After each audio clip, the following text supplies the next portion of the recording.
York. With his country facing a shortage of ammunition and losses on the battlefield, Ukraine's foreign minister came to New York with a message.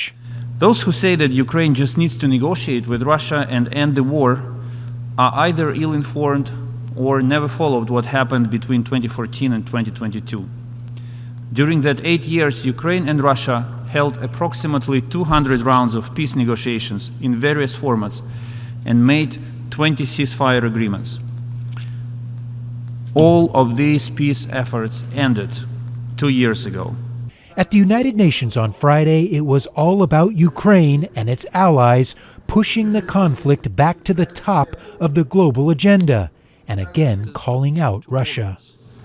If Putin were to eke out some kind of win, the rest of the world would suffer too. What starts in Ukraine would not end there. Putin could easily apply his distortions of history elsewhere, such as Moldova or the Baltic states, and others will be emboldened to turn to fighting when it suits them. No country with a large aggressive neighbor would be safe. Russia's ambassador blasted the UN proceedings as a charade. I think for anyone who is capable of independent, unbiased analysis of the situation, it is obvious that the topic under discussion today at the United Nations General Assembly has nothing to do with reality and serves solely to promote a political agenda. Later in the day, ambassadors gathered at the Security Council for yet another photo op for Ukraine and its allies to show unity.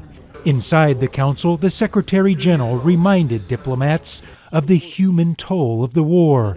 4 million Ukrainians internally displaced and 14.5 million people inside the country in need of humanitarian assistance.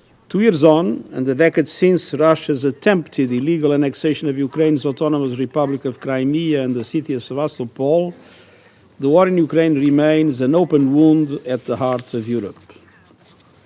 While there were a lot of speeches here at the UN, there were no signs of any foreseeable action on how to bring an end to the conflict.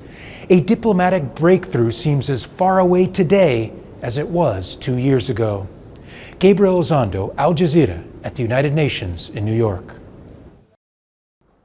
Make sure to subscribe to our channel to get the latest news from Al Jazeera.